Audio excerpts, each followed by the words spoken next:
A very good morning to all our viewers on this Thursday morning, a very exciting Thursday morning. And as we continue with our live broadcast here at Namibia Media Holdings, as far as the 2020 regional and local authority elections are concerned, I'm joined by my partner in broadcasting, Danny Boysen. How's the morning, Danny, today?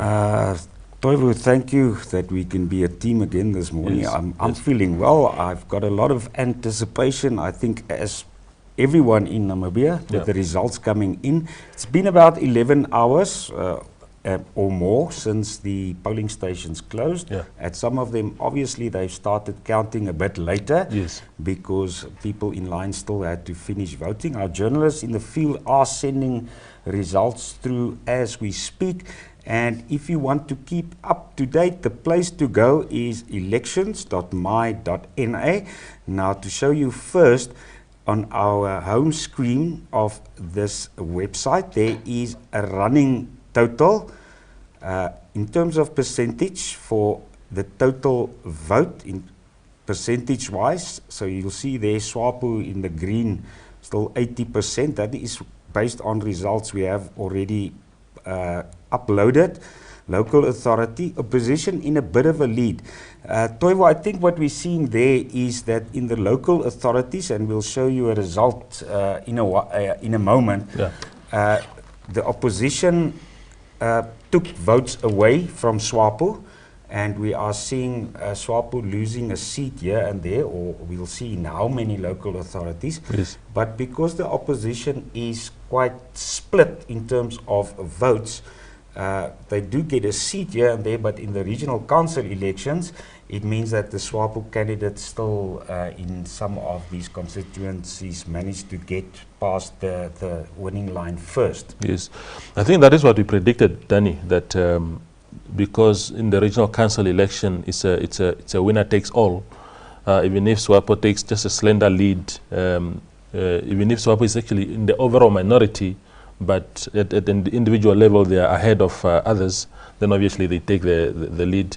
But in the local authority election, the opposite is true. It's really it's proportional. What you get in terms of votes is what you get in terms of seats.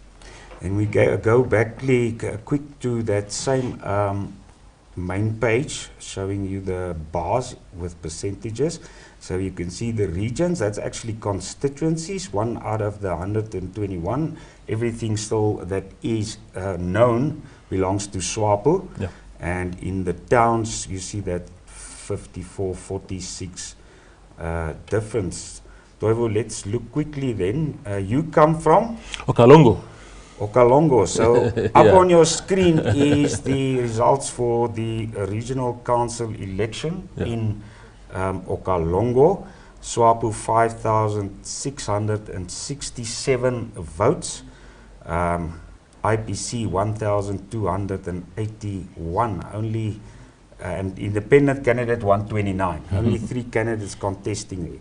Is this a surprise to you or not? No, Danny, Okalongo is a SWAPO stronghold. I'm actually surprised that the opposition could get that much proportionally. It has been a predominantly a SWAPO area. SWAPO gets 80–90% of the votes there. Therefore, no surprises. It's something that we all anticipated, generally speaking. Then we just moving quickly to the local elections, and the one I've got open here is Karabip, Irongo. Our colleague there is Otis Fink, and he was first this morning with local authority results, sending through the results for Karabip in Isoko. So what happened in Karabip? SWAPO 461 votes, 3 seats. They've lost 1 seat there. The PDM 63 no seats. LPM 80 votes, 1 seat to them. IPC also getting 1 seat with 94 votes. UDF 175 votes with 1 seat. UDF lost 1 seat in Karabip. It disappeared. There's okay, there it is again. And the Karabip ratepayers or residents association, they retained their single seat. So SWAPO in this instance, and we've seen the same thing, Toivo, in other towns, they don't have a clear majority any longer, because there's of course 7 seats. So if the opposition combines their voting power here, they can have the power to influence decisions. Yes, I think, and that is the bad news for SWAPO, because ordinarily they would want to, any ruling party would want to be in the majority on town councils, and there's a lot of speculation now that even in Windhoek we don't know how it will pan out, and for the capital city in particular and other strategic important towns like your Walvis Base and others, you would want as a ruling party to be in the lead, but the people have spoken. Indeed, sir. What is up next in our lineup today? So we now have some video clips from the regions where our correspondents are all over the country gathering the news on the ground as far as this election is concerned. Let's have a look.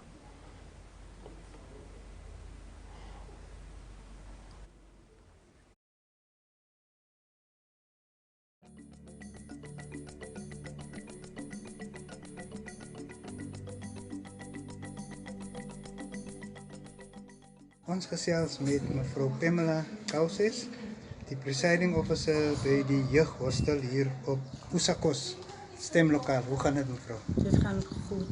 Ek is net bietjie moeg, maar dit gaan regtig goed. Ek kan sien.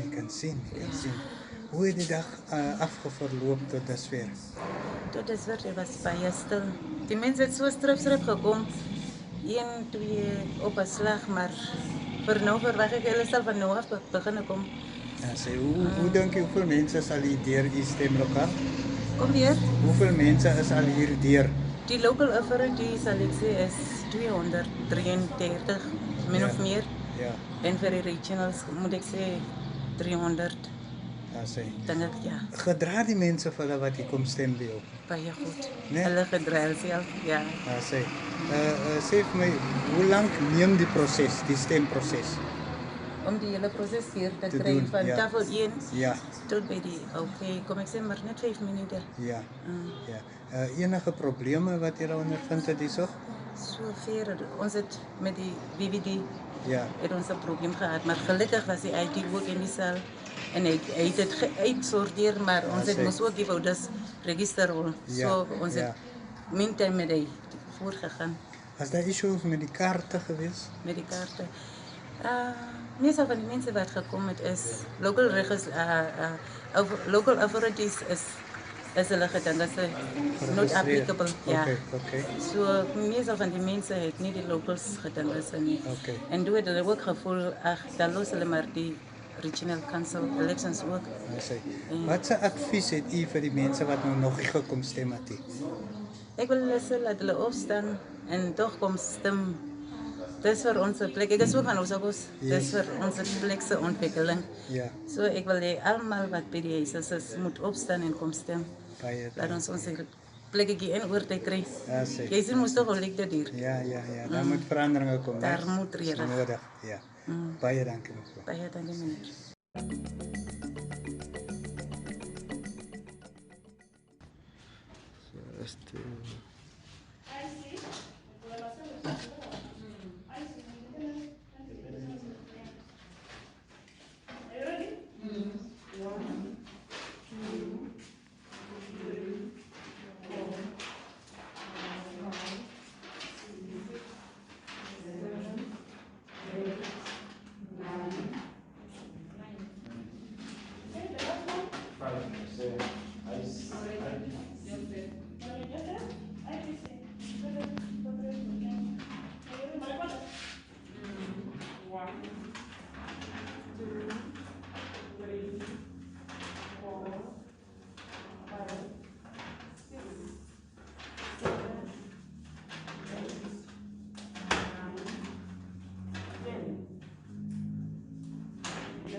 Yo, it was such a phenomenal phenomenal to be here, man. I feel blessed.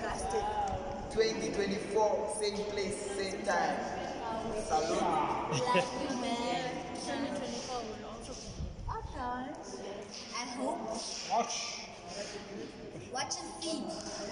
Xavier? We will be back. Watch and see, we will be back.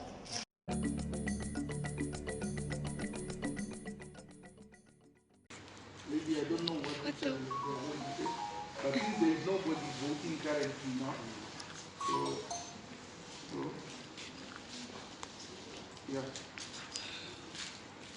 Yeah. Okay.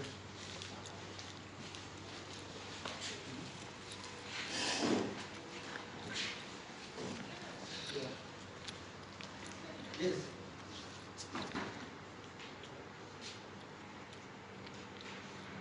You are looking in your phone from 16. Your phone 16.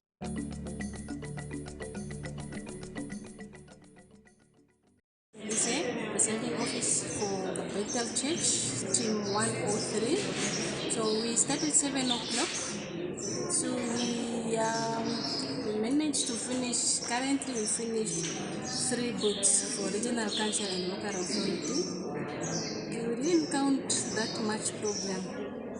It's only maybe some people they are coming with a card which is not valid, like they are showing invalid because they were issued with the other cards. So yeah, but we managed to handle them. And the other thing, some they were having the card which was not, it's not showing in the system, but we also managed to handle them. So anyway, we didn't have that much.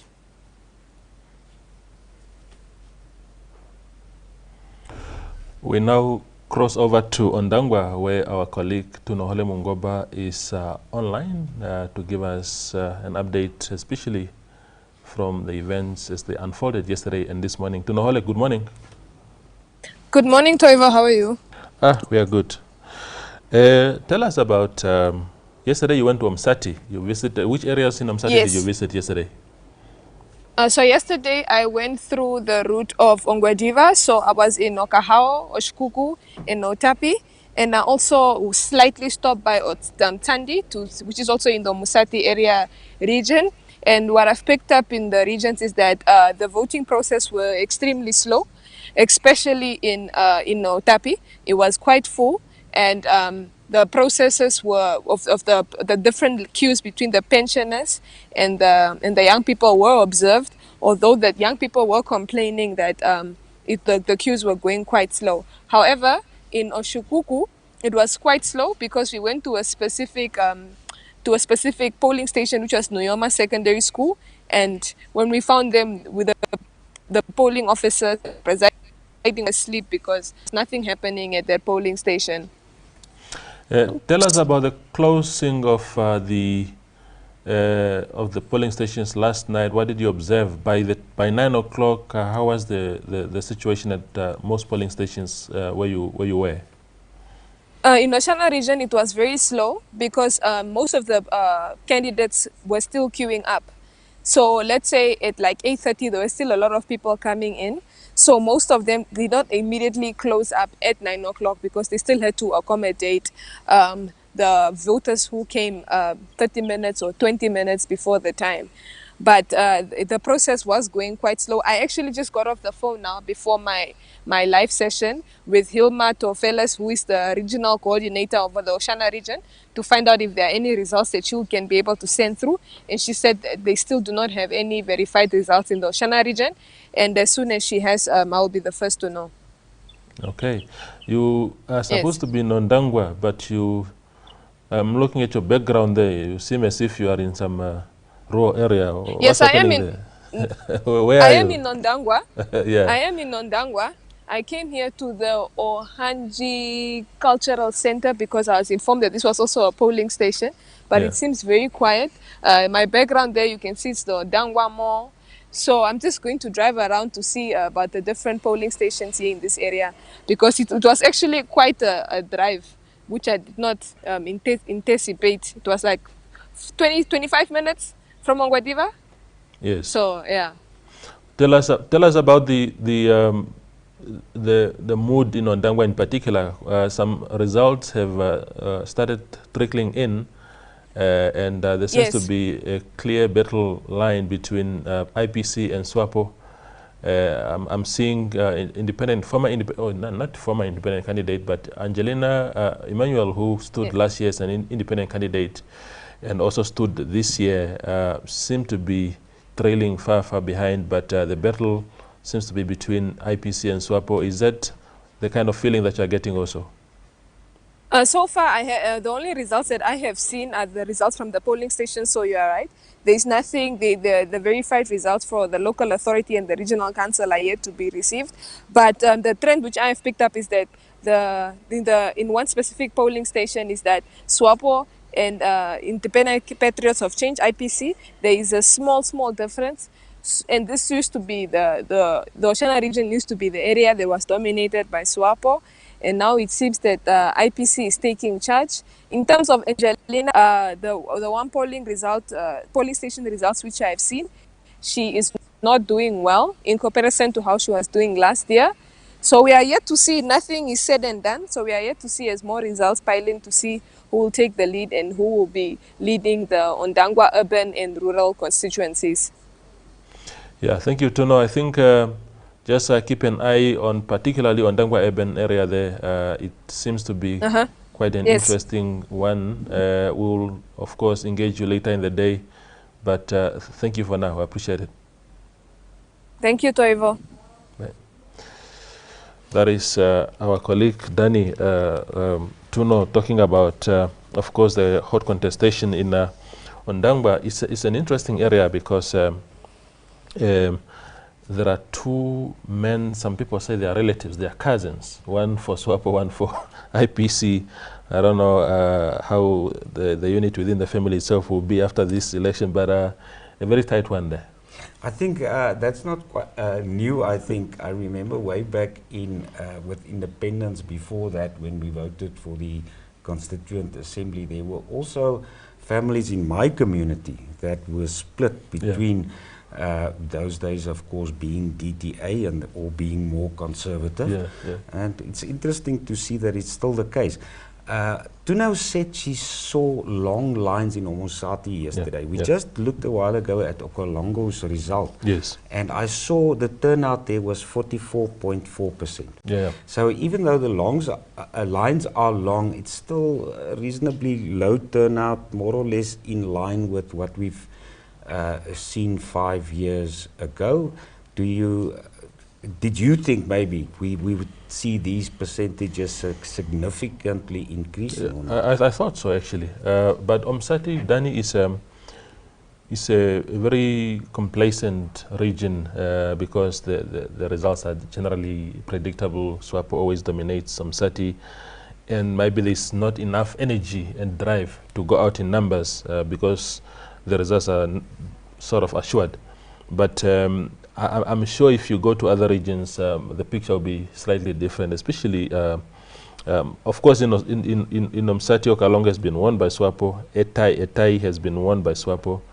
I think I've seen also Shikuku being won by SWAPO. So it's predictable, but we'll see how the turnout will be elsewhere. Remember the place to stay updated with results as they do come in, elections.my.na. I repeat it once more, elections.my.na. We now have another trip to the field.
Oh Christmas tree, thy leaves are so unchanging.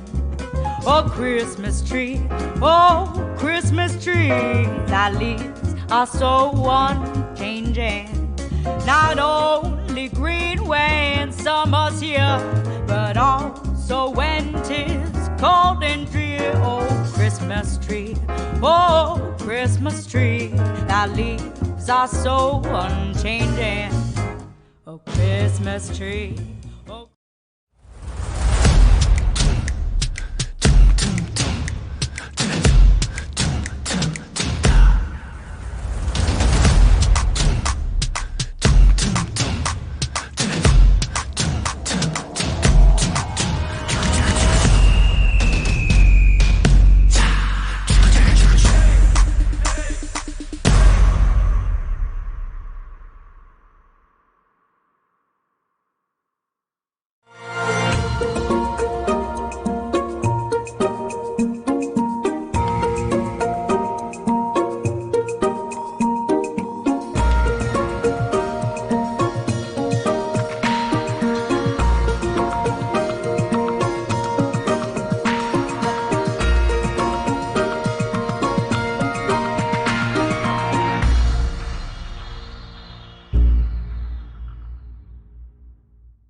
Leap into limitless flexibility and convenience with the new and improved Paratus Client Portal. With just a few clicks, you can have personal control over your account and data packages through self-service solutions.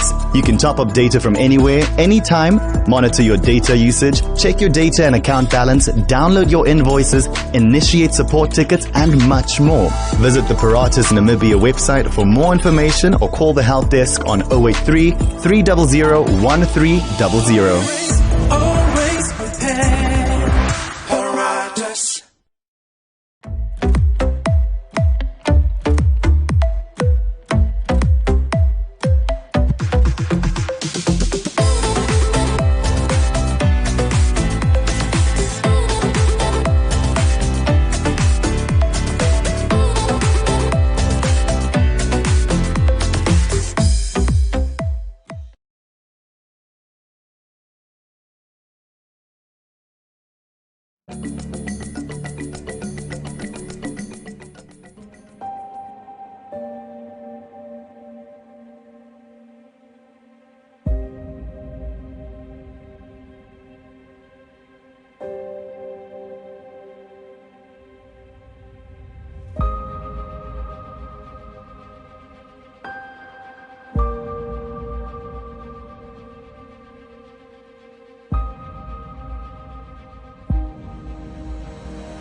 Our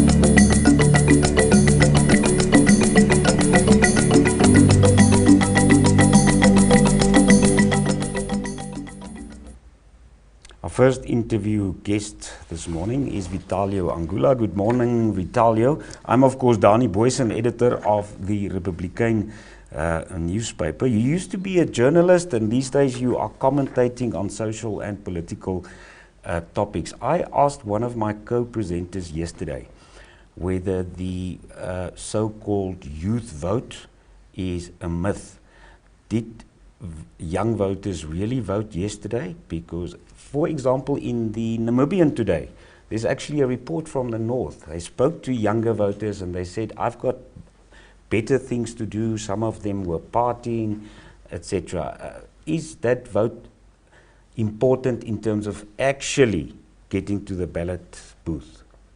Thank you for having me, Danny. What I could deduce from the youth is that a lot of them were interested in voting. A lot of them actually did go to the polls, but because we don't have all the results in yet, we cannot deduce. And also because the voters' cards don't necessarily give the age of the voters. But there was a very keen interest from the youth to come out and vote. How those votes translate is still a question that we have to see after the other results have come through. But I definitely think there was impetus from the youth to actually come out and vote. From my own observations, traveling around yesterday and seeing, and also standing in the queue for me to also vote, there was really interest from the youth. And also the build-up to the elections, you could see there was a lot of discussion of the elections. The youth were infuriated. They wanted to vote. And I think most of them did come out, but we just don't have those results yet. Yes, remember you can go to elections.my.na, that is Namibia Media Holdings website, where we update the results. These are verified by ECN, coming from the main collation centers. But I think, Vitalis, everyone interested is on some kind of WhatsApp group, and people are sending pictures even of the results at the small polling stations around.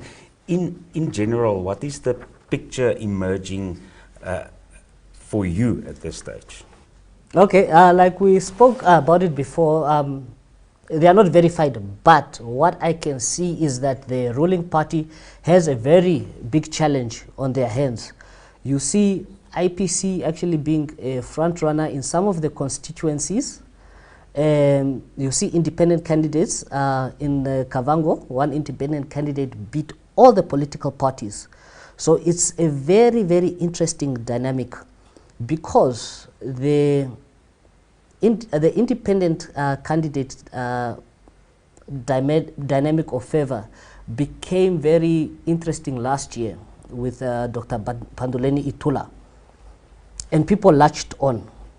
Now what you saw is in Kavango, independent candidate beating all, and then what you see with IPC only running on the popularity of Dr. Panduleni Itula actually is doing very well in some constituencies, outrunning a ruling party which has state machinery, which has 30 years of experience ruling the country and 40 years of struggle.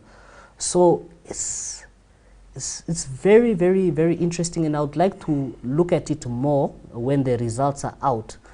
But it's something we have to look at in terms of the independent candidacy going forward. If you can prove yourself in your community as somebody who is able, willing to serve, and you've got the people's interest at heart, maybe you can get that vote. So it's not anymore about political parties. It's about representation, direct representation from an individual. The picture you are sketching, I think, is more the case in urban areas rather than the traditional rural support. We see that support still for SWAPO, for example, in Omosati region, in the rural areas. If it's urban, is it really now about services, about housing, about these real issues? What do you think? No, definitely. Look at the mindset of somebody in a rural area whereby you have chiefs, traditional authorities who command a lot of respect from their communities. So they tend to be subservient.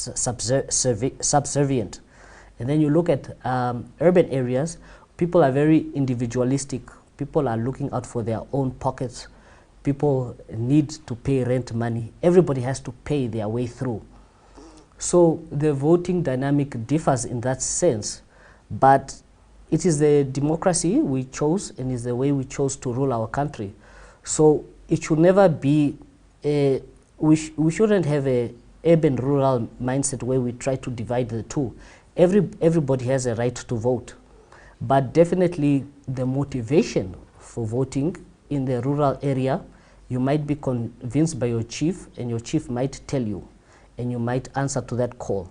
But then in the urban areas, nobody can tell you, not even your own parents can tell you how to vote.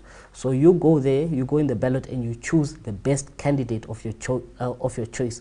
So that is the dynamic we actually see there. Vitalio, it's of course early days still in terms of final results and turnouts, but what I did see in Okalongo, for example, 5 years ago, the turnout was 47%. It's actually a bit down, it's 44%. And I remember 5 years ago, especially in Windhoek, in certain constituencies, only 32% of people actually pitched up to vote. That is 1 out of 3, to make it quite simple. So might we also see that difference with the rural turnout going down, but the urban turnout, because of the youth, the IPC, independent candidates, maybe moving up from 5 years ago? It's too early to tell. You are asking me very, very difficult questions. It's too early to tell. We don't have everything in. But my prediction is that there is actually more people who are coming out to vote, more people wanting to participate in the democratic process. And you know why? It is because we have a freshness. I think Dr. Itula just brought a freshness into the whole political scene, that he came up with an independent candidate, and people also want to be independent candidates, and everybody knows they've got now an equal, not necessarily an equal chance, but everybody wants to get elected. So more people are running and more people are involved and more people are WhatsApping other people to say, come and vote for me. The media is more involved, they've got more stories to cover.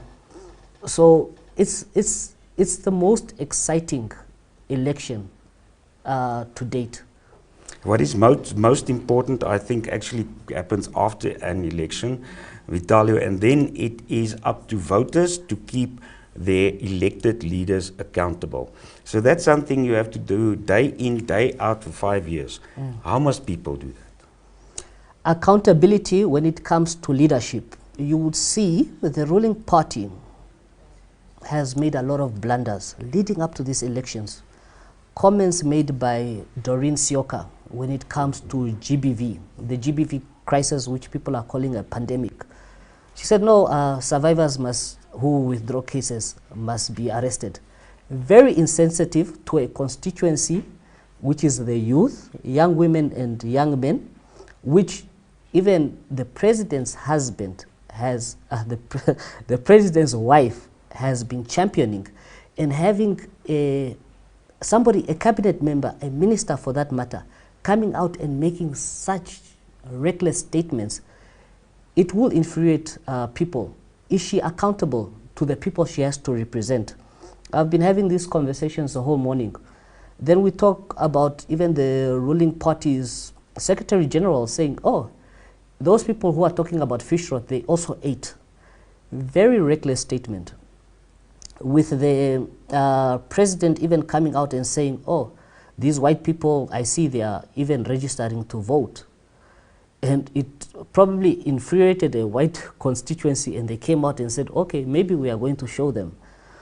So accountability in government leadership must be accountability to the citizenry. But you see a lot of our leaders playing own goals, shooting themselves in the foot, not making the right statements, and even the president's spokesperson, Hengari, talking about the BDF killings and saying, well, the president is already dealing with it. So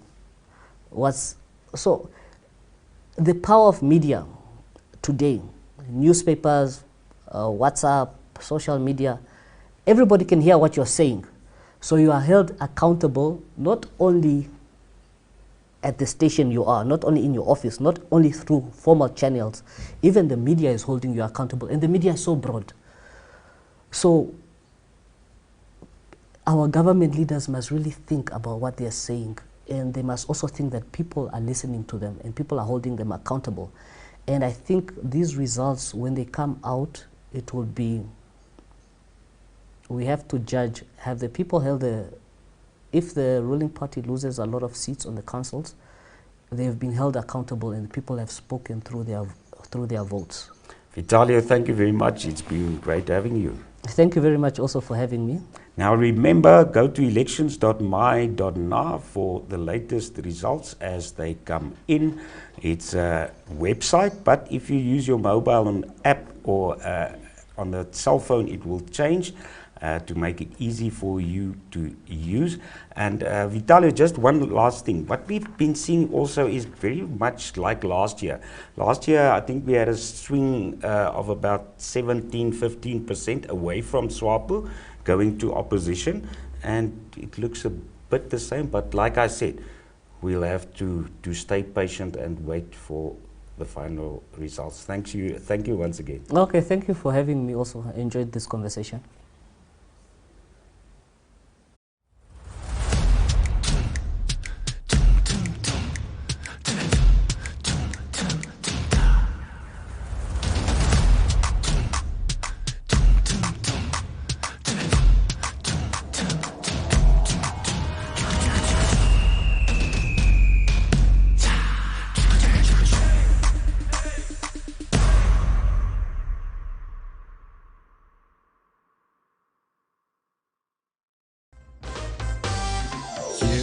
A story about a lady who got a call back from a job interview. That's me. But she missed it and couldn't call back, cause the airtime was sadly very low.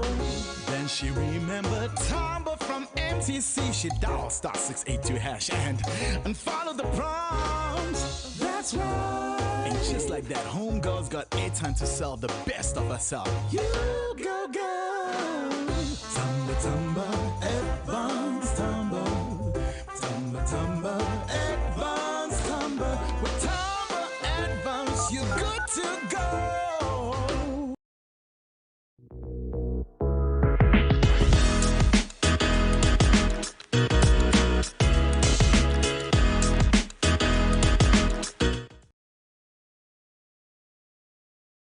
It's time to leap into limitless flexibility and convenience. To register on the new and improved client portal, visit our website and click on the portal login button.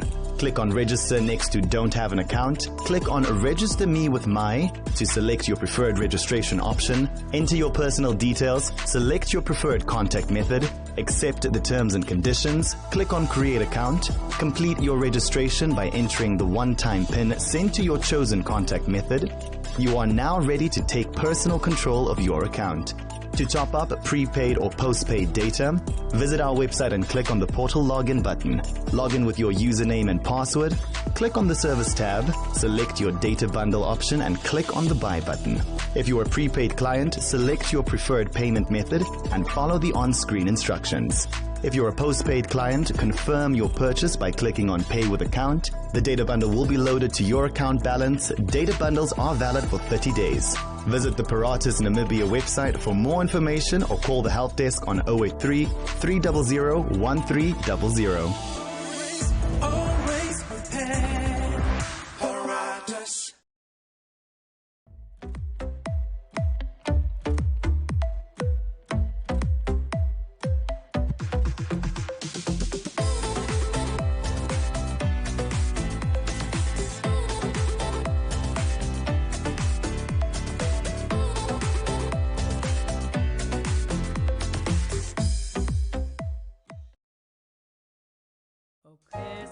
tree, oh Christmas tree, thy leaves are so unchanging.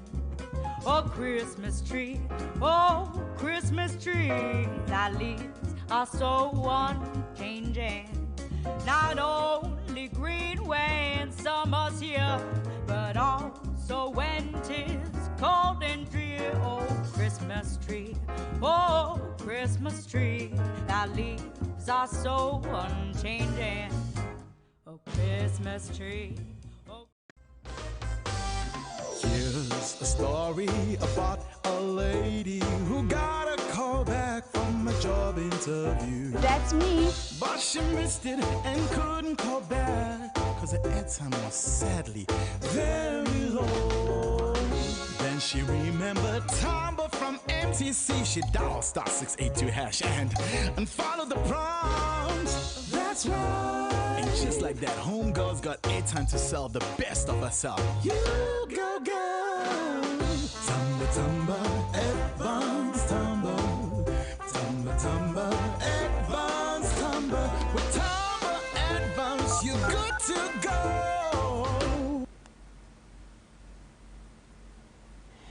We are back as we continue to track progress of vote counting and tallying as far as the 2020 regional and local authority elections are concerned. Danny, we had a very colorful chat with Vitalio earlier on. I thought he made some compelling observations there. What is the latest from our statistics?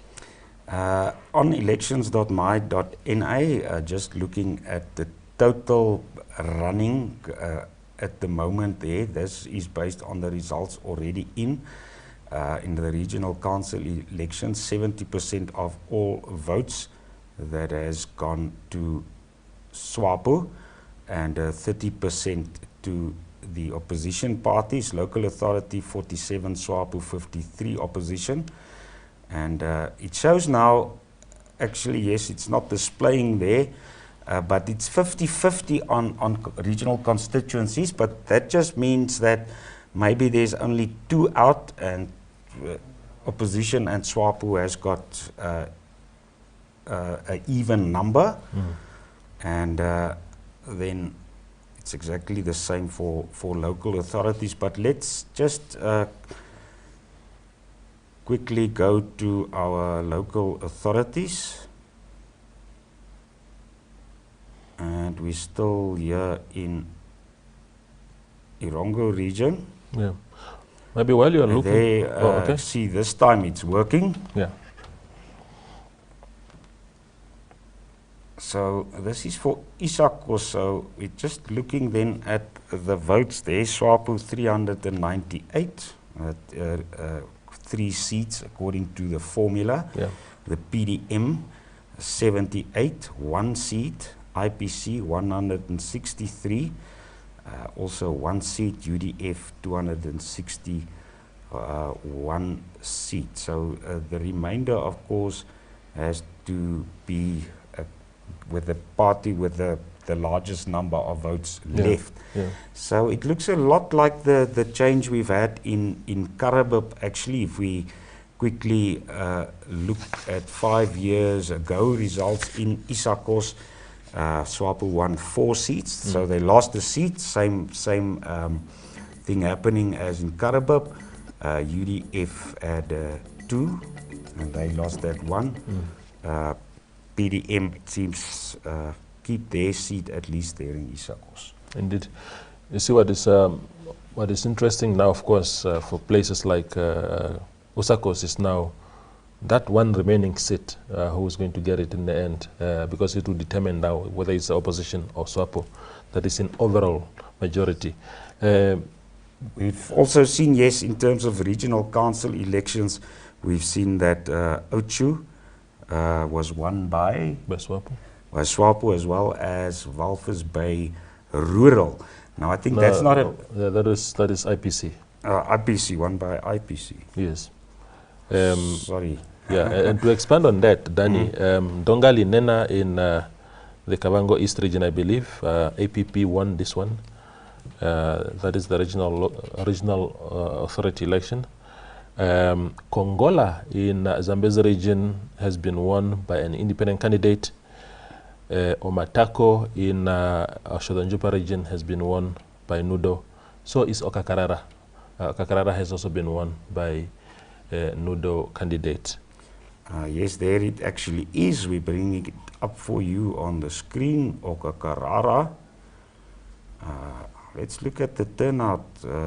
Okay, sorry, no, it's still nothing showing there, but you're saying that Nudo won it. Remember, our team, our backup team, is punching in these results as soon as we humanly can after getting verified results from the ECN officials at the Collation Center. So it might take a bit of time, but stay at elections.my.na. Indeed. And now again, let's go to, let's have a field trip and see what is happening on the ground.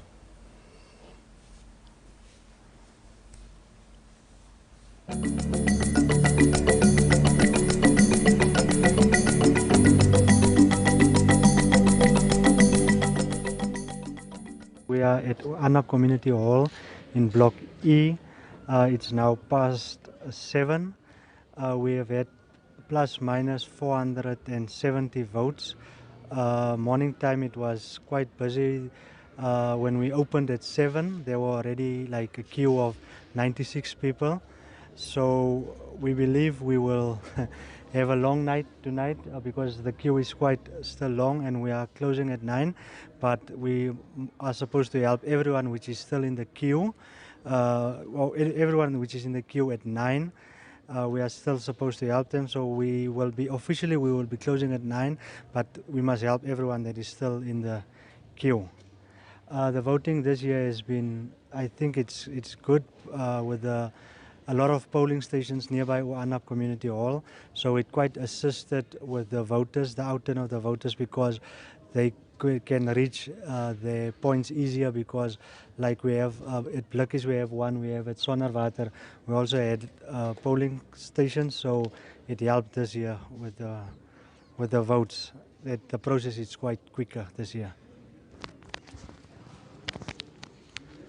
Yeah, as we can see, the ballot, the grey boxes are situated in the middle, the metal boxes, so it's quite clear for our party agents to view them, to see that whenever someone is going into the box. The secret stamp is also placed in the box, so it's quite very much important that everyone, it's visible to everyone, so that everyone can monitor whenever we are finishing with the book and whenever we start with the new ballot book.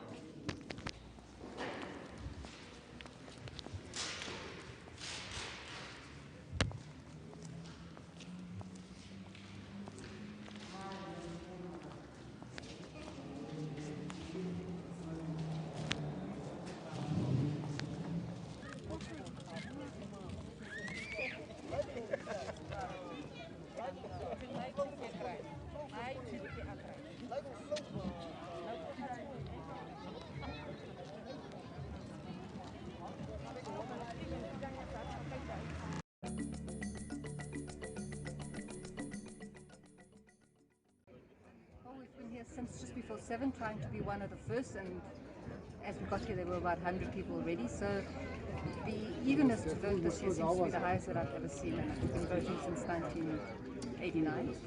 But it's very pleasant here, there's a very positive mood here, people are very controlled and very respectful. We're lucky here at Duckpick that they have started selling hot dogs and ice cream, whatever, so we're well taken care of, and it's taken quite a while because, and this is something that I really welcome, they let the old pensioners come in first, so as the pensioners come in, it's 1-on-1 or 3-on-3 that they let those elderly people in to go and vote. But it's fine, I mean, yeah, patience is being called for, but yeah, we'll do that for our country.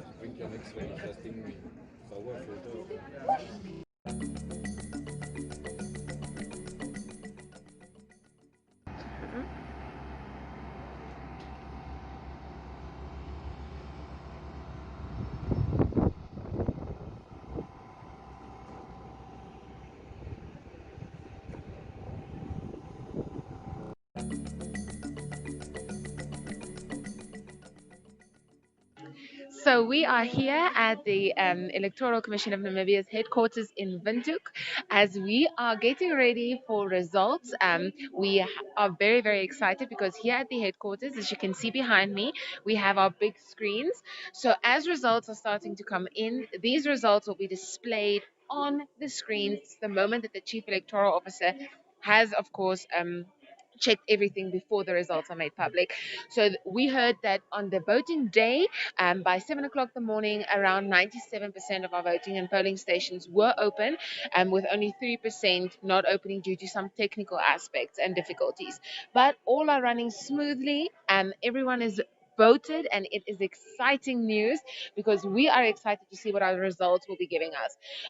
With discussions done with the ECN and also with the corporate and communications and marketing manager, we heard about an app that the ECN also has that can be downloaded either on your iPhone or through an Android phone on Play Store. So with this app, you can see exactly where all the different polling stations and voting stations are located, and you can also see results as they are made public. So that's extremely cool. So you can see how results are going, which parties, candidates, everything you need at the tips of your fingers.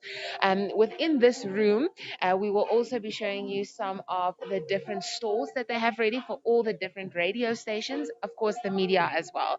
So next up, you'll see some of our stalls. We also have NBC here. They are also doing the live coverage.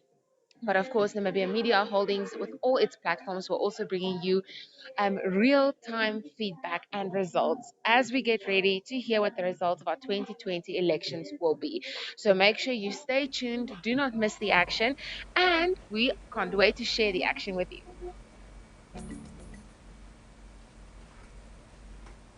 Welcome back, and just before we cross over to Windhoek East, we're showing you the result for Walvis Bay Rural. Me and Toivo just spoke about it.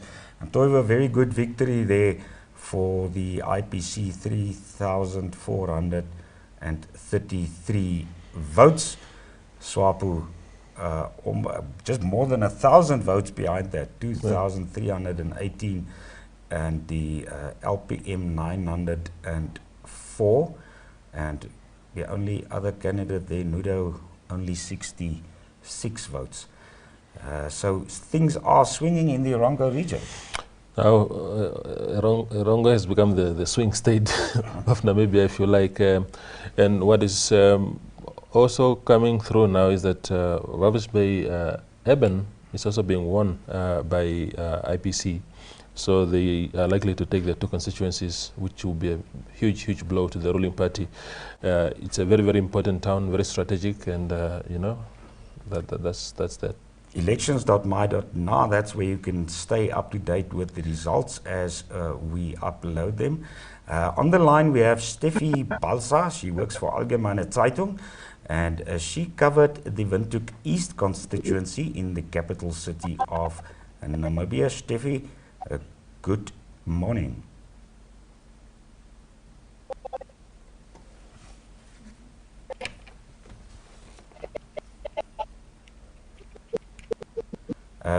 Steffi, yes. Steffi, can you hear us?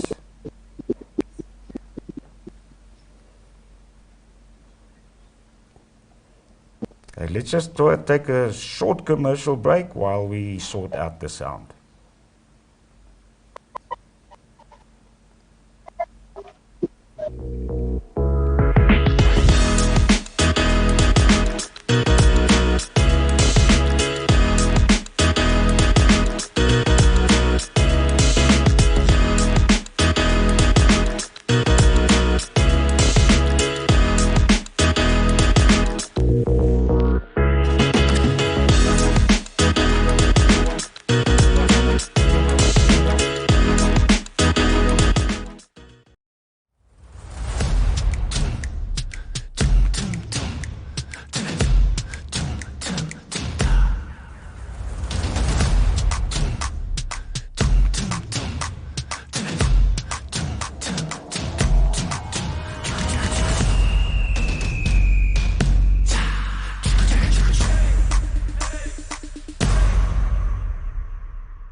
handsome subscriber with a sister, a friend and a mom who are always needing airtime.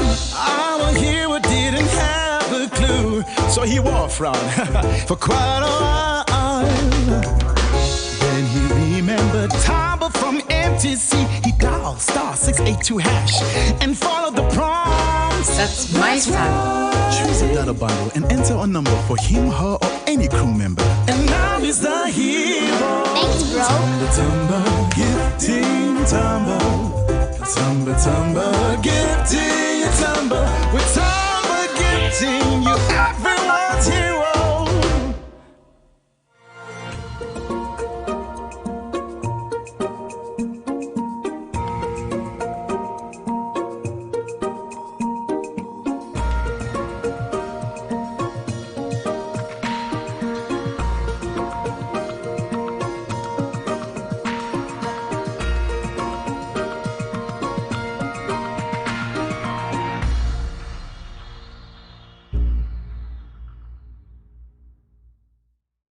Waar begin ik weer?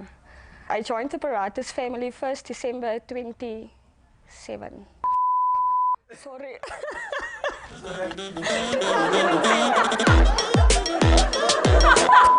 Wat het is.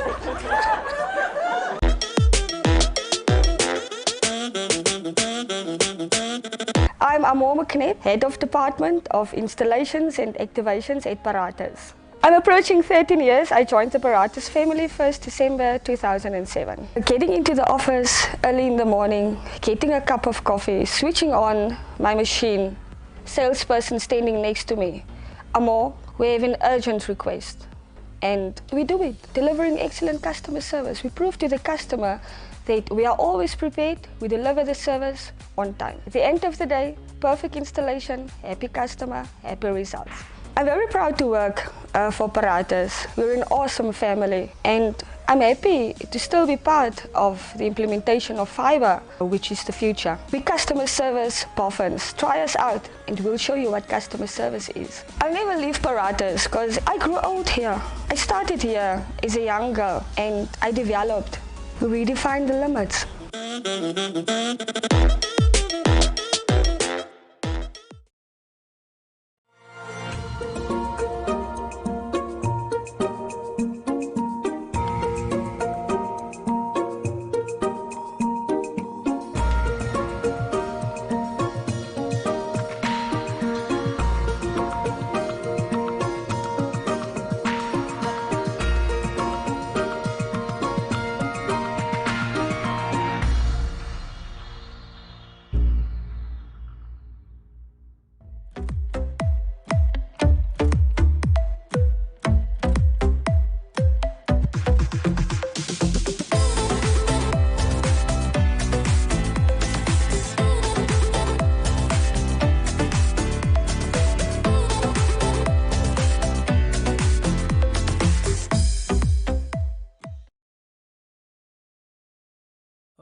Oh Christmas tree, thy leaves are so unchanging. Oh Christmas tree, thy leaves are so unchanging. Not only green when summer's here, but also when 'tis cold and drear. Oh Christmas tree, thy leaves are so unchanging. Oh Christmas tree. We have to apologize. Unfortunately, Toivo, we cannot get a clear signal from a journalist in the capital city. And when we compare that to when we spoke to Tunahole Mungova in Onanga this morning, both the sound and the picture was lovely. So I hope if the guys in the ITC industry is listening, we need to work on Windhoek. Toivo, do you think it may be time that we get the 5G? No, the incoming councillors for all of Windhoek must sort out that mess. Yes, so we'll try to catch up with Steffi Balsa in Windhoek East a bit later on during this session. Up next, we're just going to show you some images again from our journalists in the field. And after that is a very short break and then our second interview for session 1.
Now, in this segment, we are joined by Linda Baumann. She's been very much active in the space of particularly women's rights.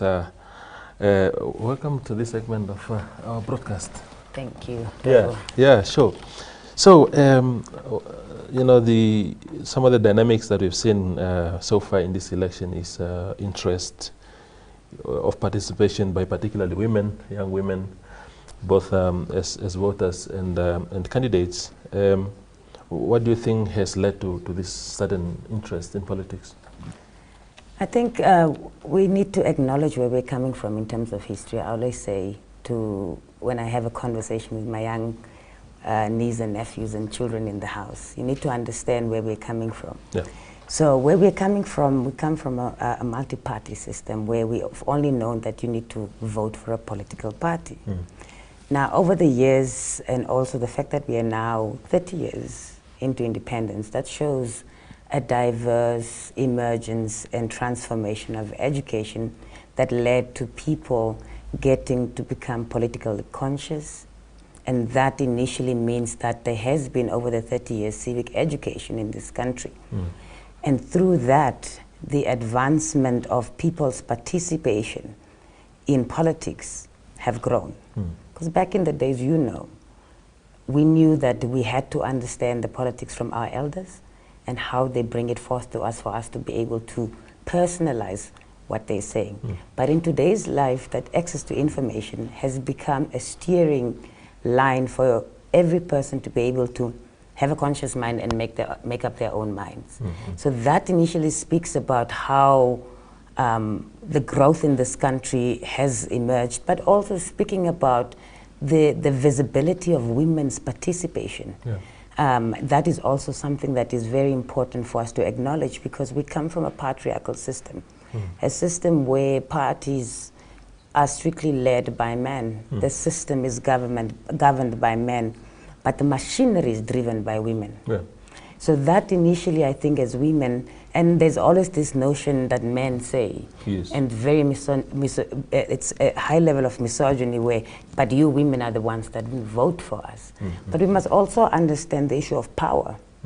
Because when we talk about power and the dominance and the intersectional systems that affect the issues of gender that comes into it, it makes us initially very submissive to be able to allow. But I think for women, we have stood up and be able to say it's time for us to take and start where we know is our strength, and that's at local authority levels. And that initially speaks a lot about where we come from in terms of our liberation struggle, because who governed the house while the political struggle was moving? And who was holding those secrets and making sure that the safety of the struggle still continues? It was women. But I'm hoping that this election has proven in this country that there is transformational change, but this is radical transformation, political transformation. Indeed. Because you're able to diversify the reality that you and I are experiencing today. Indeed. And tell me, Linda, you see the huge debate that continues to dominate you. You spoke about the patriarchy. Do you think that there must be an organic involvement of women into politics, eventually getting into positions of power? Or do you think something that some people call cosmetic as the artificial insertion of women into positions like through this zebra list of political parties, which is where women are brought into position just because, to fill the numbers? Do you think that is the way to do it? Or do you think that women can actually now organically take over? I think there are two levels to your question for me. There's this inherent disbelief that women cannot lead. Yeah. And then there is this inherent system that has taken over where they camouflage us in terms of numbers. Yeah. But in terms of decision making, we really don't say anything and we don't have a say. And I think that's a problem. What has been demonstrated is that the women have integrity in the level of strategic thinking and service delivery. That has been demonstrated in this country. We've seen that in politics itself. We've also, I'll make a practical example. Public service has been governed and run by a woman for a long time. Yeah. It's a big machinery of this country. Are you telling us that our Prime Minister does not have the qualities to be able to one day lead this country? Irrespective of the dynamics that comes with around that cake. So I think when we talk about leadership, it's important for us to understand, because what we are seeing with this emergence of independent candidates, and I want to, for instance, I always like speaking from where I come from, because this is who I am. Yes. I'm from Katutura East. Yes. I once posted on Twitter and say, I wish to see independent candidates and political party candidates to speak to me in my constituency about, from the broader manifesto strategic direction, Yes. to what they personalize, that they see they can bring a change in my neighborhood. My nieces and nephews and grandchildren are still swinging on broken swings. Yes. That is what I want somebody to convince me and say, look, those swings have been a problem. I go to Vanaheda and I see the boys are working out while the boys in my neighborhood are still making the 5 liters of cans to be able to push weights. Why can't we get that development? That's the basic for me. And I think that is what speaks to the electorate, and for us to be able to understand whether the leader that we will be nominating or electing understand the basic needs and the realities of where we are coming from. And I think that is what has been missing, because what has been happening with the whole campaigning is that the branded leaders overshadow the ones are being put forth as candidates. And I think that was, for me, a very blurred line of really being able to consciously have that decision about where we are coming from. But as we all know, when you come to the ballot, you have to make a decision that is within the interest of your community. Indeed. And also, Linda, you've been very much vocal on women issues, and they've been propping up a lot lately in our country, with the SGBV protests, people getting arrested for their supposed illegal participation in that process and whatnot. At what stage of our lifetime as a country, as far as women issues are concerned, what are the key issues right now, and are we winning the battle to actually get them right? Politically, we have seen the growth of gender parity in this country. We've seen that. We've seen the growth in Parliament. We've seen the growth in National Assembly, National Council, but also very much decentralized in terms of this process that we're also embarking upon. Yeah. I think the major issues that we have, and I want to start on the very core foundation that makes our well-being stable, that has to be at a household level, and that has to do with sexual and gender-based violence. And I think that's a core thing, because if my well-being is not fine at home and my space is crowded, that creates a big problem. And I think extended to that, it's the issue around legislative framework that initially advances the intersectional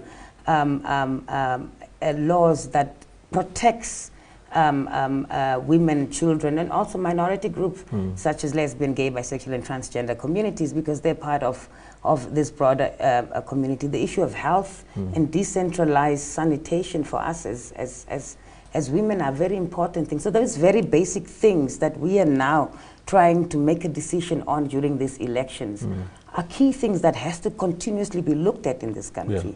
And as women also, I think the greater thing that needs to happen is about ensuring that women's participation and representation and mainstreaming, but also extending integration to voice women's issues in this country is important. But I wish to see political commitment from the male counterparts who are our leaders in this country to speak on women's issues.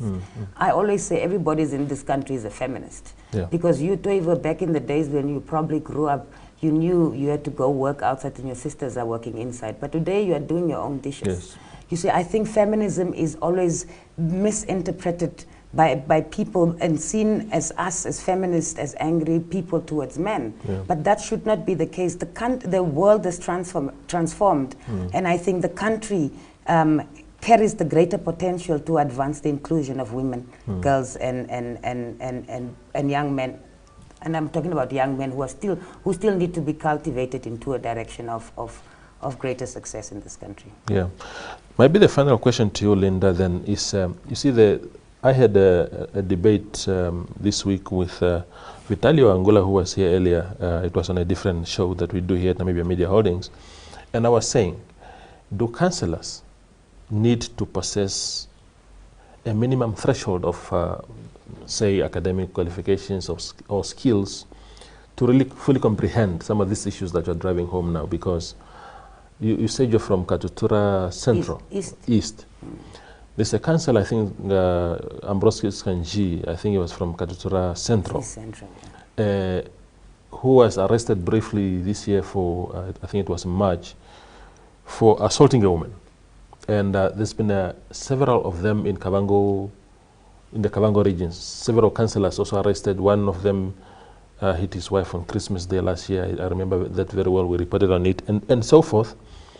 Do you think we need a set of leaders who really are at a certain level going up to understand some of these issues properly? Or do we just say, oh, you are a PDM choice from the primaries, or your SWAPO choice, therefore you are our councillor? The two levels. The level of debate that I've also been trying to get clearance in my headspace is, it is good to see independent candidates emerging. But has there been background checks made around it? And I'm not saying that in parties they don't have background checks, because you have to work your way up in order to show your credibility in deliverance. I sometimes have an issue with the discussion around qualifications versus the general activist who has the drive. Because we have activists in our communities who are doing much more than what those are doing who are in position.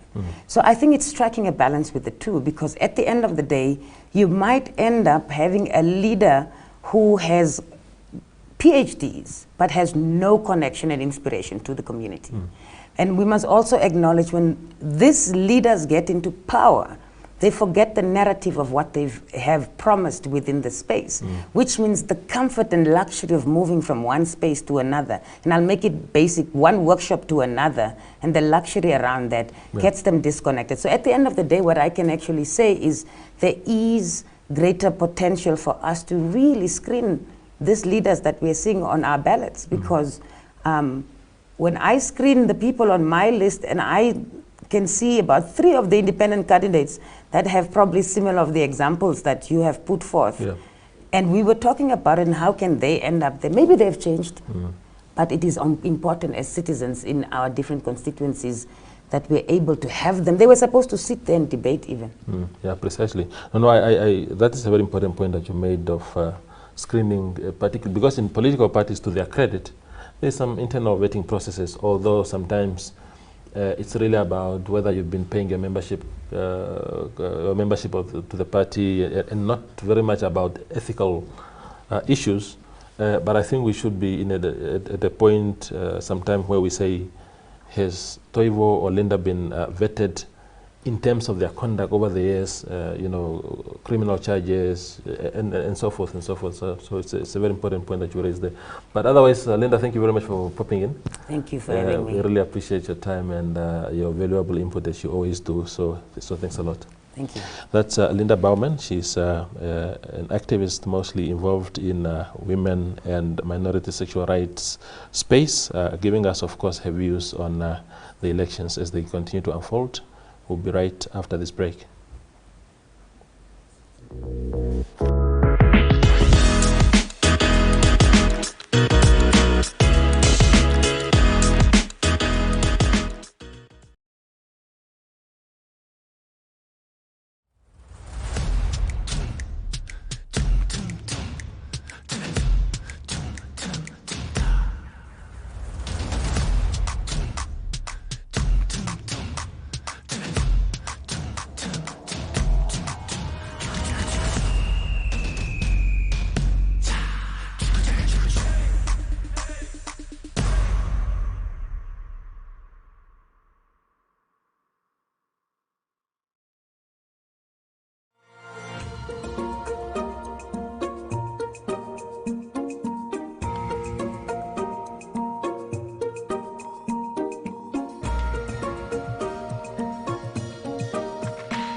Would you like to see a smile or would you like to see a smile or apparatus?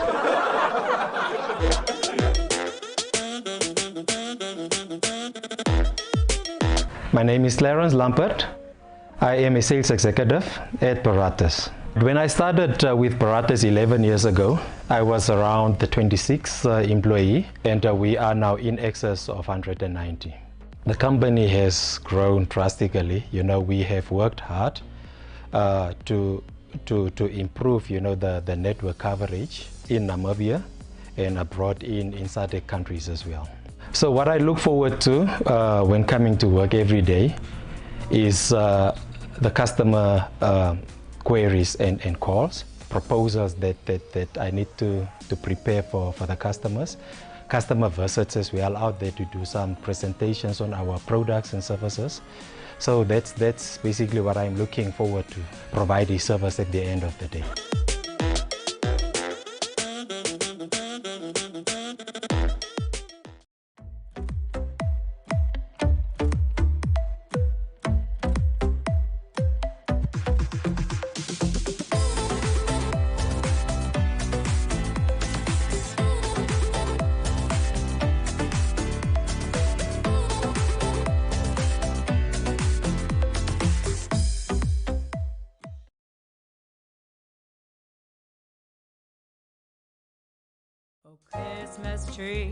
Oh Christmas tree, thy leaves are so unchanging. Oh Christmas tree, thy leaves are so unchanging. Not only green when summer's here, but also when 'tis cold and drear. Oh Christmas tree, thy leaves are so unchanging. Oh Christmas tree.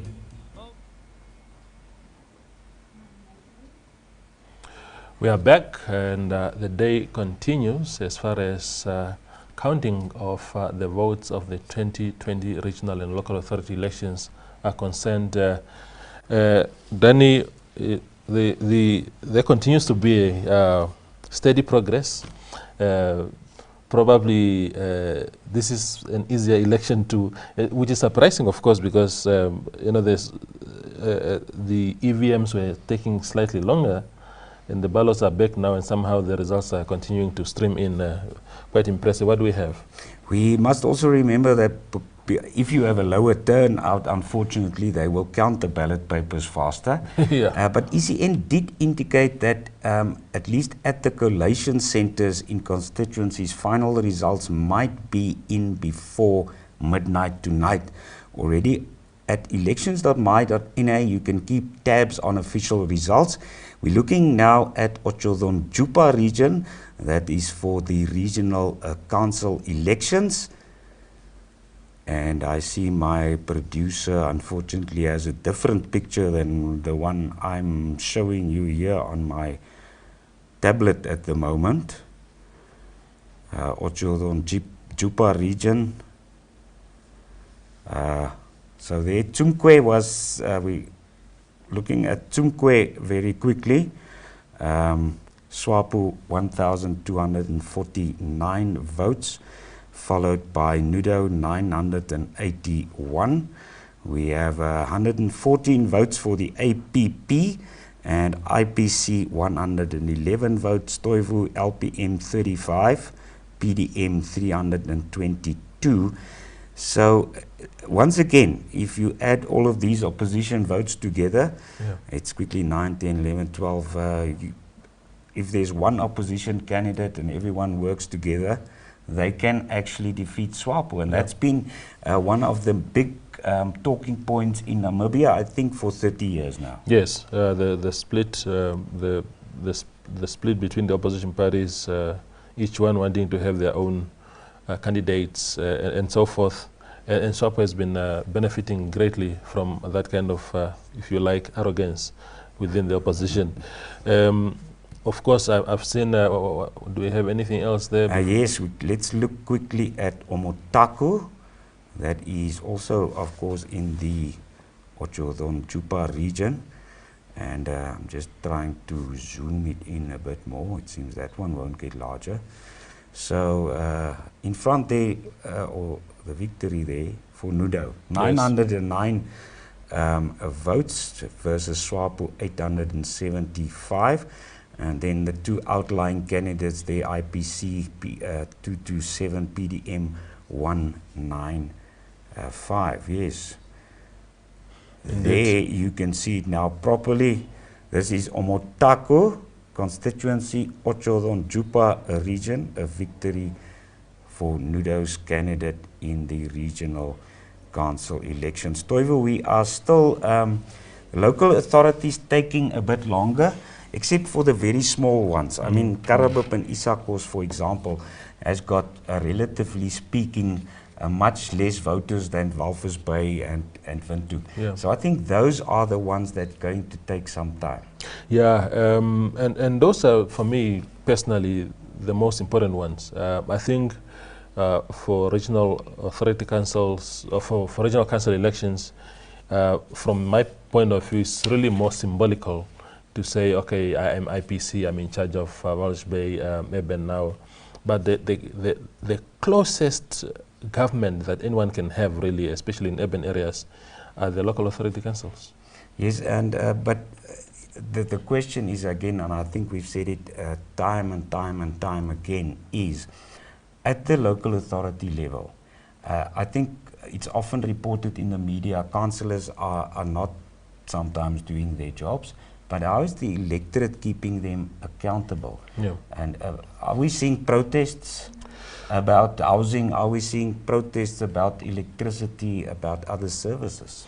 I think the only protest that we are seeing is now at the ballot, where some communities seem to be speaking loud that we had enough of this particular councillor and we are voting in a new one. But you know, for me, Danny, I've always had difficulties also with the mandate of regional councillors, because it's very blurry. It's not very clear what is it that they must do. So they end up, you know, being on radio, telling people to pick up employment forms from their offices and whatnot. Nothing radical is happening there. So, I mean, if you're in Windhoek, you want to see, I mean, the city of Windhoek councillors are more powerful in terms of impact than your Moses Harwe, for example, constituency councillor. Toivo, yes, we are on duty until 10 o'clock. That is when our first session ends. Yes. So it's still just more than an half hour. What do we have up next in our run-up?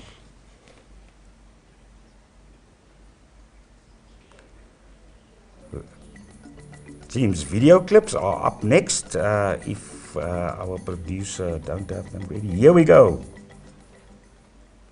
At the Zona Base polling station, and with me is Mr. Giasan Kambo, the presiding officer. You've been here the whole day, sir? Yes. You opened on time, everything went well? At the opening of the station, everything went well. The morning was quite quiet as we opened, but as the day went, people came, and I must say, now, this hour, we have had more than 200 voters now, and as you can see, it's a little bit quiet. We're expecting more voters, and we encourage people to still come. Yeah. Until what time will you be open? The last hour is 9 o'clock in the evening. That's the last hour. However, when there is people in the queue, we'll still assist everybody in the queue. That comes before 9 o'clock. Thank you so much.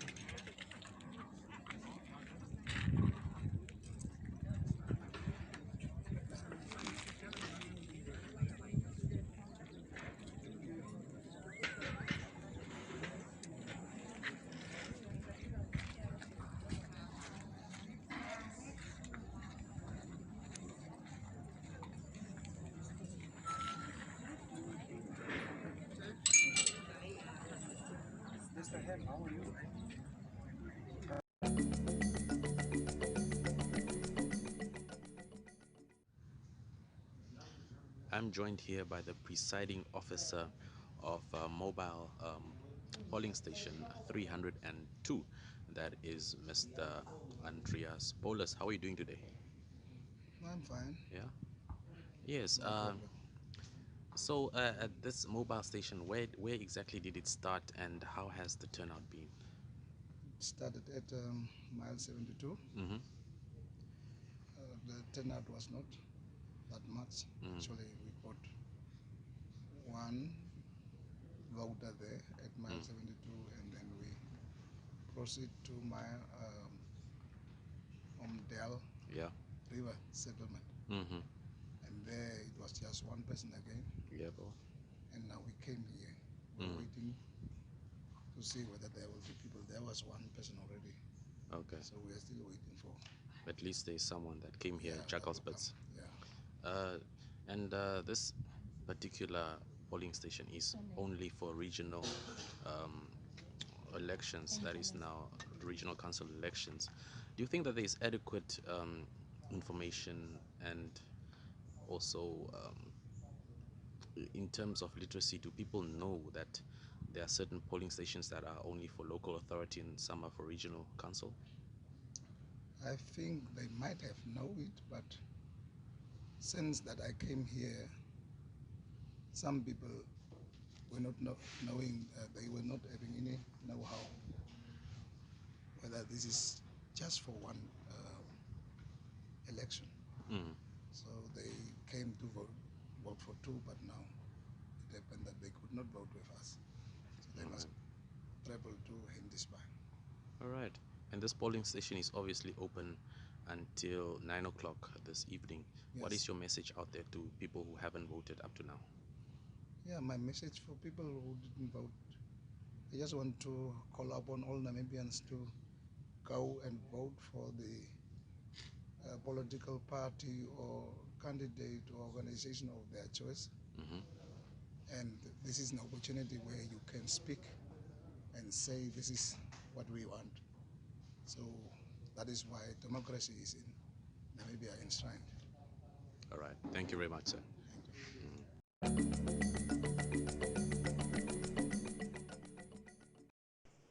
the supervisor for Margaret's Line, the Royal constituency.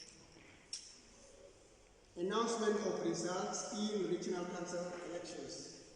I, Frankie Desmond Naveset, the returning officer of Margaret's Rural constituency in the Erongo region, having preliminary determined that the results of the election for that constituency in accordance with the provision of the Act and the Article 106, subsection 2 and 3 of the Namibian Constitution, hereby make known that 7,386 votes have been counted,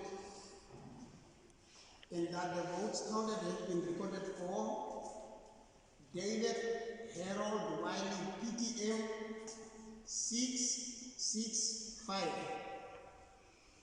Donatus Florian Tekako, IPC 3433.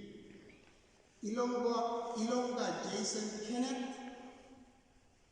National Empowerment Fighting Corruption 66.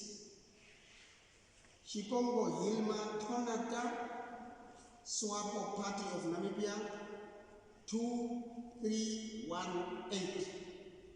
Swarpwe Ambrosius, Landless People's Movement 904. I furthermore preliminary declare that Donatus Florian Tekako has been declared duly elected.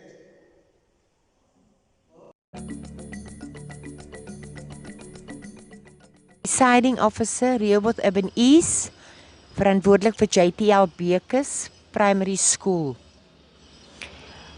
Ons proses, election proses het goed gevaar. Die voters opkoms was baie goed. Daar was geen incidents gewees nie.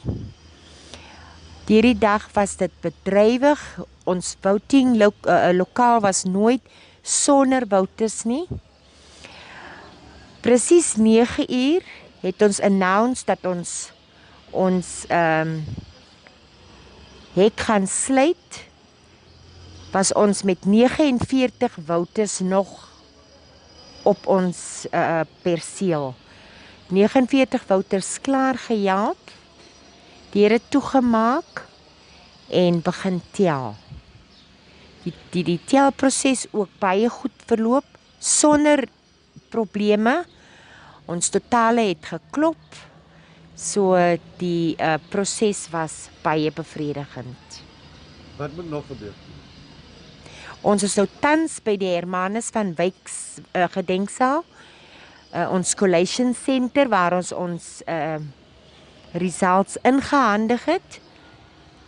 Ons returning officers is nou besig met hulle werk aan die results en doen hulle gedeelte en dan sal daar mos nog verder announcements gemaak word.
We are now joined online by Elizabeth Joseph, who is representing us in the south. She's currently based in Keetmans, and she'll be speaking to us about how the election process, especially counting, is going in that part of the country. Elizabeth, good morning. Hi, Toivo, how are you? So, let's just jump straight into it. The counting is going very slow at this point, and I got word just now that it will take us at least another hour for us to have the final results, because there's an area called Kalap Post. So there are 2 collation centers there that are yet to send us their final results. So the process is going very slow. I think it was a long night for a lot of people. A lot of us didn't sleep, so the energies are quite low here, but everything seems to be at a good enough pace. So yeah, we're just all waiting. We're just sitting here for the next hour, waiting in anticipation to receive the final results. Indeed. And Elizabeth, of course, Karas, in fact, you are covering Hardap and Karas region, the 2 southern regions, and the dynamics have changed slightly in recent years, especially with the formation of LPM and whatnot. But how was the voting process itself yesterday, and also the closure of polling stations last night? Did they close on time? What was your observation? When I was here because I was at this polling station in Westin, in an area called Westin, and everything was at pinpoint. Everything was on like proper shape. You know, the polling station closed on time. There was no drama. It was calm. The queue started moving quite fast at some point. You know, so it was quite amazing for me to see how much order there was here, especially at this polling station where I am. And what are you hearing from Hardap as far as the results are concerned? Is it the same thing, that it's also slow as Karas, or is there any movement in Hardap? I didn't get any word from Hardap. Yeah, okay.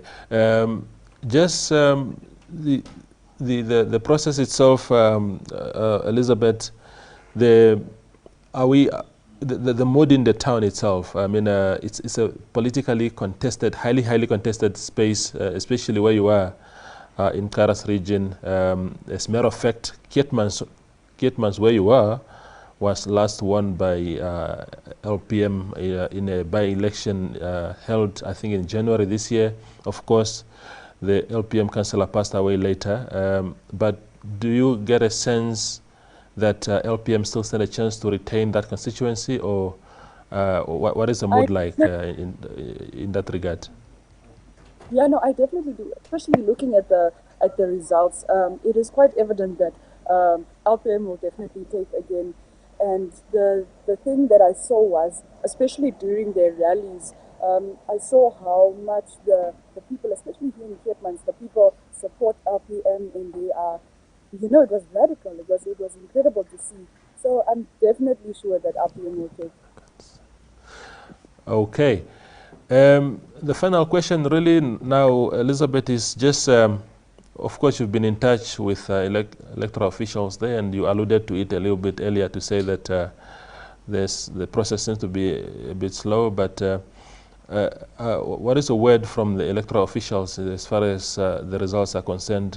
Because we are hearing ECN already promising here in Windhoek that they might have all the results in by the end of today, but are those officials speaking the same language there to say eventually they'll be also providing their results, or there's a sense that it will be much delayed? I spoke to the officials here, and then they said the final results will only be out tomorrow. So there's no word about today. Okay, we'll talk to you a bit later, Elizabeth, but please, you are in a very interesting area where a lot of people in the country would be very much interested to see how it goes. So we hope that you'll do us that favor and give us the results as soon as they come through. Definitely, Toivo. Thank you so much. Appreciate it.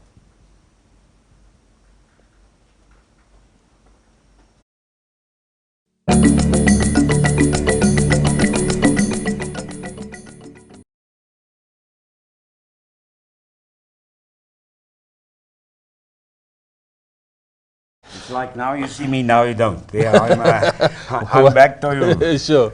Let's go to the tab, Danny. There's interesting results in Erongo and Oshodonjupa regions. I think we might have alluded to some of the results earlier, but it's important that we go back there. Again, just for our viewers, while Danny is setting up his machine, Ukalongo has been won by SWAPO. Etai constituency in Msati has also been won by SWAPO. Kongola in Zambezi region won by an independent candidate. Walvis Bay Rural and Walvis Bay Urban being won by IPC. Omatako has been won by Nudo. And then Ndongalinena in Kavango East region having been won by APP. So you say I must go to Erongo region. We are in Erongo region looking at regional council results. Yes. We have shown Walvis Bay Rural. That was an IPC win. Is there anything else in that's new? There is... let's look quickly. Karibib is in. So let's just bring it to you nice and big. Karibib registered voters, 9,617. And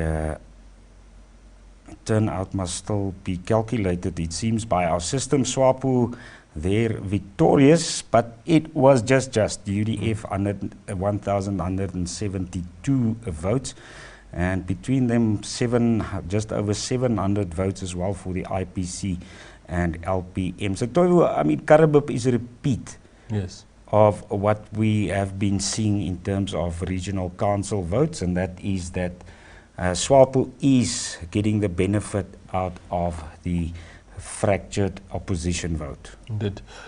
I think what will be interesting also in Erongo region, Danny, is the Swakopmund area, where in the local authority election itself, the small results that have come through yet showing us a very scary picture.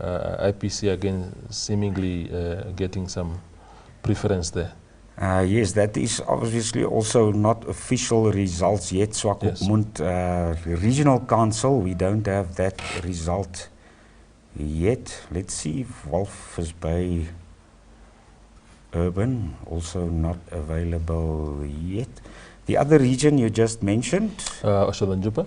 Let's look at Oshodonjupa there. So I just go and select our new region. Yeah. The running total there in the meantime, it's changing. SWAPO 73, opposition 27%. Still a good number for the ruling party. And Oshikoto, you said? Oshodonjupa. Oh, Oshodonjupa. We looked a while ago, I think, at Tsumkwe. We also looked at already at Omatako, where Nudo won the constituency. Yes. And Okakarara is in. Did something change in Okakarara, Toivu? No, Nudo still retained their constituency there. But you can see there was a surge from others, but Nudo is very, very strong there historically and even now. It seems there at Nudo at the moment is displaying an R. I don't know what that is. I'll just follow that up with our technical staff as well. We are still waiting on Ochivarongo. Let's see, Okahania. Still waiting on Okahania as well. If Grootfontein is also in. Grootfontein now, we have the big military base there, Toivu. Yeah. And often people do say that that makes a difference? Do you Yes. think that makes a difference? It does. It does. The military, the way it's structured, historically has been. There's a history to it also. The dynamics, the demographics, and we saw Martin Shelley the other day lashing out the soldiers for not voting properly. By properly, he meant SWAPO last year, and maybe they heeded his call. Let's give you a close-up at home there. Grootfontein Regional Council seat. SWAPO 2,880 votes, the IPC 1,050, the PDM candidate 733. So that was Grootfontein. Remember, go to elections.my.na and keep up to date with the latest results. Indeed. Now, Danny, we must just go for a quick commercial break and then come and close off.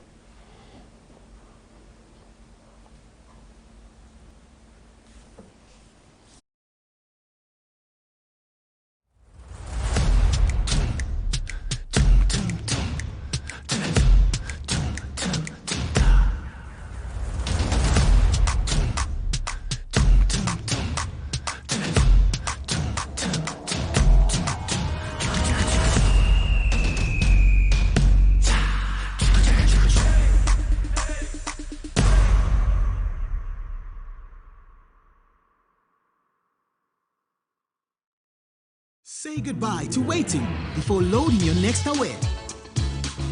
Now you can have 3 awares running at the same time. You can buy them on the same day or different days and put them together whichever way you want. Never lose access to data, calls, or online messaging ever again. It's all up to you. That's the benefit of multiple awares. Try it now for yourself. Dial or SMS 13400. T's and C's apply. MTC. Make the connection.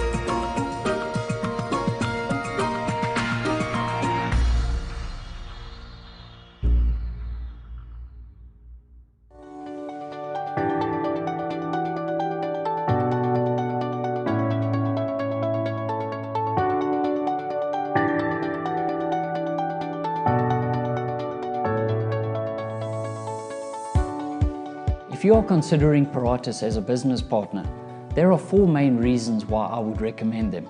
Number 1, speed. You will come across many ISPs who promise high speeds, but Paratus is the one that will deliver on those promises. Secondly, consistency. Speed, latency, uptime, and most importantly service are all attributes that Paratus consistently delivers.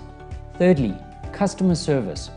No ISP can deliver 100% uptime. So when things do go wrong, you want to be able to contact a central point where knowledgeable staff understand your issues and strive to resolve them, keeping you updated during the repair process. And lastly, a central point of contact with staff. I can build a relationship with certain staff at the NOC or help desk, those that know my environment, which aids the speedy resolution of any issues I may encounter.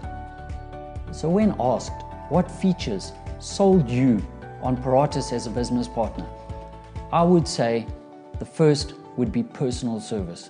In a day and age of auto attendance and call centers, it's comforting to know that I can still call someone directly for assistance. Secondly, reliability and uptime.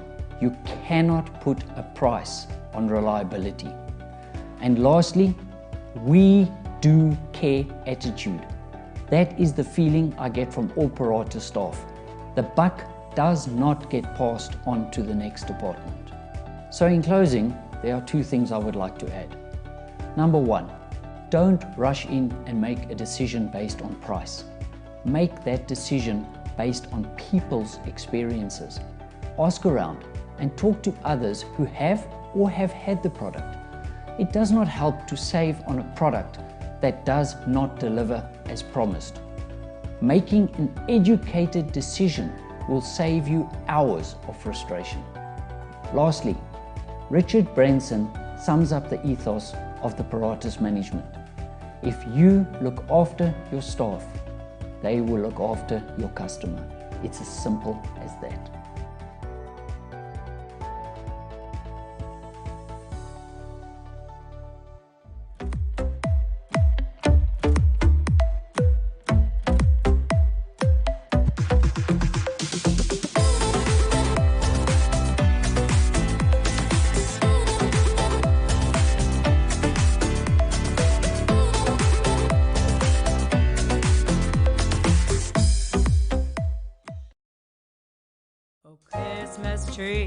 Oh, Christmas tree, thy leaves are so unchanging.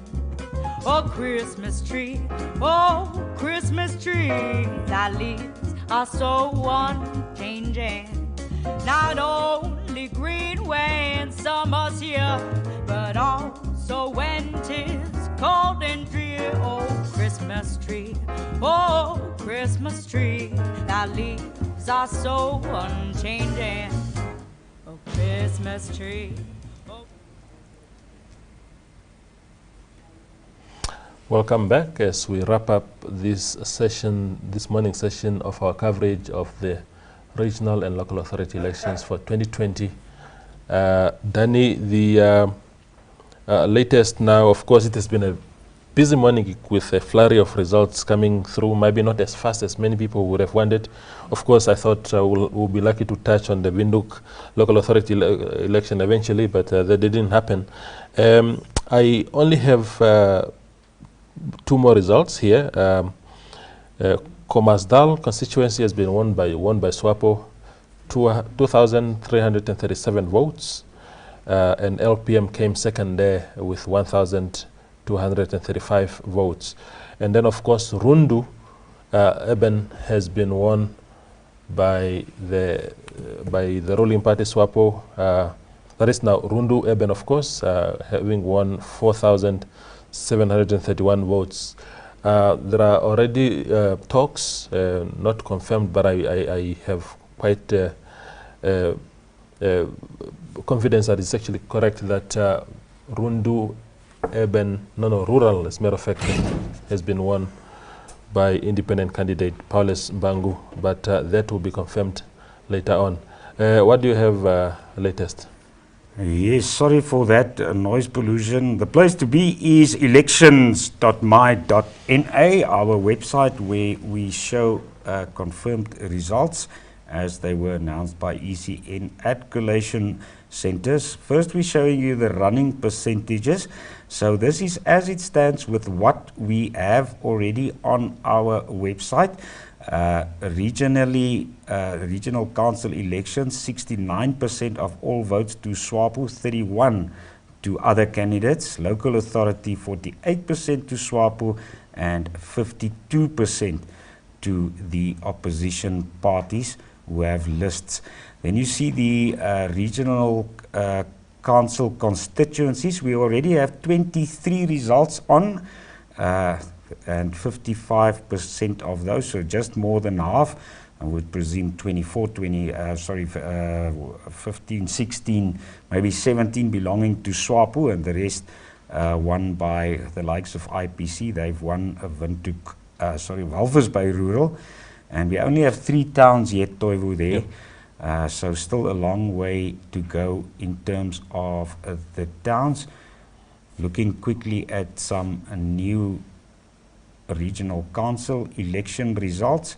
This is the Kalahari constituency in Omaheke region, and we see there SWAPO quite comfortably, I think, Toivo, pulling it through 1,234 votes. PDM actually got there more votes than NUDO, 390, NUDO 322, and the independent candidate there 230 only. So to stay up to date, you can simply log into our website. And just to show you once more how it works, Omotia, this is now local authority election result in the Oshikoto region. SWAPO there 4 seats, the IPC 3 seats with 630, quite close there.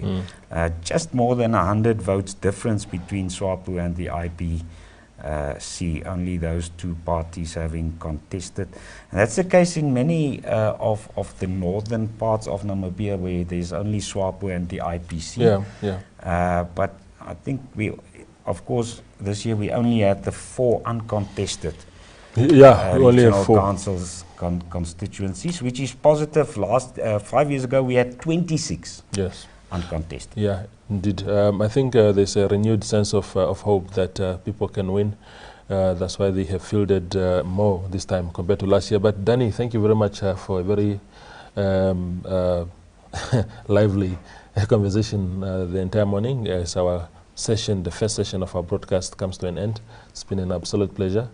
We will then, of course, welcome our colleagues Ronel and Jemery at 12 o'clock for our second session that is upcoming, of course, as we continue to broadcast live the results of the 2020 regional and local authority elections. Thank you for watching, and thank you, Danny. Thank you very much. And remember, elections.my.na, keep up to date there with the latest results.